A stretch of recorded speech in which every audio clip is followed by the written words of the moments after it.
This is a film about cats. Specifically, it's about 6 life lessons that I have learned from having lived with cats over the past 23 years.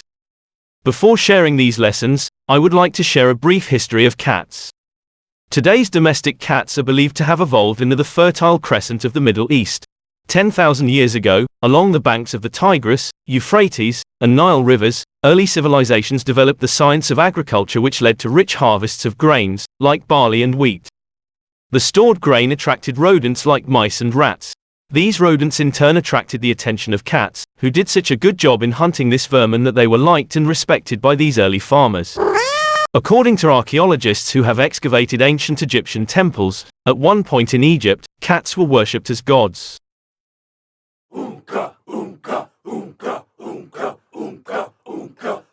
Their mummified bodies have even been found in the tombs of ancient pharaohs.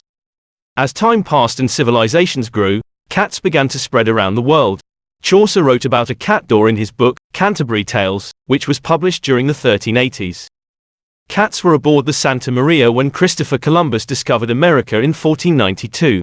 They were also with the first settlers who arrived at Plymouth Rock in Jamestown in 1620. Throughout most of recorded history, cats have been free to come and go as they pleased. It was not until the development of kitty litter in 1947, and the first marketing of this product under the Tidy Cats brand, during the early 1960s, that cats had the opportunity to become full-time house cats. I have been living with cats for over 23 years. Here are 6 things that I have learned from this experience. Lesson 1. Live in the moment. Have you ever watched a cat at play? When cats are playing, they are very much living in the moment. They're not thinking about the future or the past. They're completely absorbed in whatever it is that they're currently doing. In contrast, when people play, our enjoyment of the moment is sometimes distracted. We think about other things such as events that happened earlier in the day, or we worry about things that have yet to occur. In order to be healthy, we should take a lesson from our cats. Medical research shows that when we take the time to relax, we reduce our levels of anxiety, stress, and depression, while improving our heart's health, our brain function, and our memory. Lesson 2. Catliness is cleanliness. One advantage that domestic house cats have over feral cats is that when house cats are well cared for, they don't have to expend time and energy looking for food. This gives them plenty of time for them to groom themselves.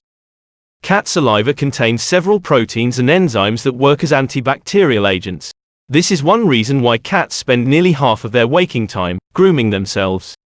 After I quit my culinary arts teaching job, due to growing issues with student disrespect and abuse, I was initially quite depressed. I withdrew from the world. Since I didn't have a job to go to, I stopped shaving and showering. 2 weeks passed. One day I noticed that my cats didn't want to cuddle with me. It didn't take me long to realize that the reason they were avoiding me was because I stank. After taking a long shower and giving myself a good shave, the cats resumed cuddling with me and all was well. Having good personal hygiene is important because it helps stop the spread of germs and infectious diseases. When you have good personal hygiene, it improves your self-confidence, self-esteem, as well as your overall mental health.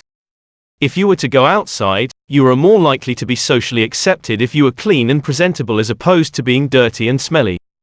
Lesson 3. Advocate for your rights. Since I am autistic and have the ability to hyper-focus, when I am immersed in a project at home, it's easy for me to lose track of time.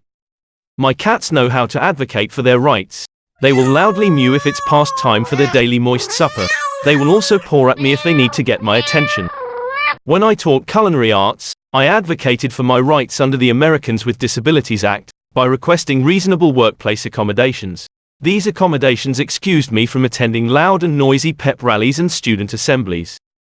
Although teachers were expected to chaperone proms and to attend local sporting events, no such expectations applied to me. Since my classroom and kitchen were always very structured, my building administrators would give me a heads up regarding any emergency drills so that I was never caught unawares while my students were in the kitchen. Lesson 4.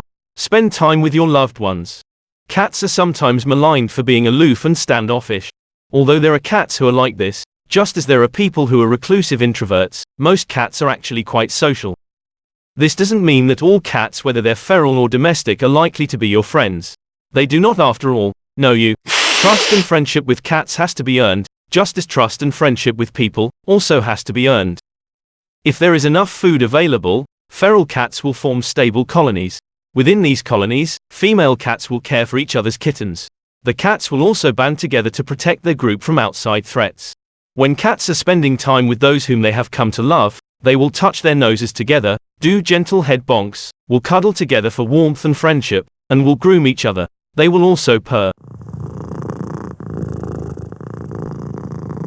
Since people are also social creatures, regardless of how socially awkward we may be, like cats, we tend to want to spend time with those whom we have come to care for. Given how autism is a spectrum disorder, neurodivergent people have different ways of demonstrating how they care for one another. Some people will hug each other, will smile, and will spend time with one another engaged in a shared activity such as playing games, watching a movie, or going on a short day trip. Others will share a common interest such as playing basketball, meeting up with others for an online game, or sharing a meal. Since I have become increasingly reclusive as I've gotten older, my way of spending time with people whom I like is often spent making gifts of food that I will then give away. This allows me to spend time in producing a gift while minimizing the actual time that I will have to spend in interacting with that person. Since I also make soap and candles that look and smell like real food, I will sometimes give away one of my crafted items. Just in case you are wondering, my candles are not for sale. To sell candles, I would have to have a business license. I did not enjoy the quarterly paperwork that my business license required me to complete. I also didn't care for all of the questions that people had about my products. Customer service, as it turns out, is not my forte. Number 5. Enjoy your alone time. Just as cats sometimes need time to be alone, so too do autistic people also need time to be by ourselves. We use this time to rest, and to emotionally recharge so that we'll have the stamina that is needed to interact with others either at work or during a social activity. Not getting enough downtime can lead to increased stress, anxiety, and the possibility of a meltdown. In the long term, too much stress can lead to burnout. During our downtime, many of us will engage in a special interest. While these interests may superficially resemble that of a hobby, our interests tend to be more in-depth than that of a neurotypical or non-autistic person. Having time to pursue a special interest will help to reduce one's overall level of stress. Number 6. Get plenty of rest. I have always envied the ability of a cat to quickly fall asleep. The average cat will sleep from 12 to 18 hours per day. 40% of all domestic cats, usually those who are older, may sleep for more than 18 hours. According to the National Institute of Health, the average human adult needs 7 to 9 hours of sleep per night. Sleep is an important physiological function. When we sleep, our body purges itself of fatigue toxins. Getting enough sleep will improve one's brain performance, overall mood, and health. In contrast, getting insufficient sleep can lead to a number of medical problems that could include heart disease, having a stroke, obesity, from late-night munchies, and dementia. My cats are my friends and my confidants. They have taught me valuable lessons about the importance of caring for others and of caring for myself. I cannot imagine what my life would be like today if I hadn't had cats for over 2 decades. Whenever I am deeply immersed in a project, it is always my cats who remind me to come back to myself. In the days before I had cats, whenever I got immersed in a project, I could lose myself for 24 hours or longer. Having cats has pared this down to not more than 12 hours, after which the cats will start to mew while pawing at me for attention. Although there have been trade-offs that included pet dander on my clothing and clawed leather cushions and armrests which I now cover with sheets or throw blankets, the benefits have more than compensated for these other inconveniences. Research has shown that people who live with cats have improved heart health and lower rates of stress. For introverts such as myself, having cats has also helped with reducing my sense of social isolation. If you liked this video and would like to see more content, please click on the like and subscribe buttons.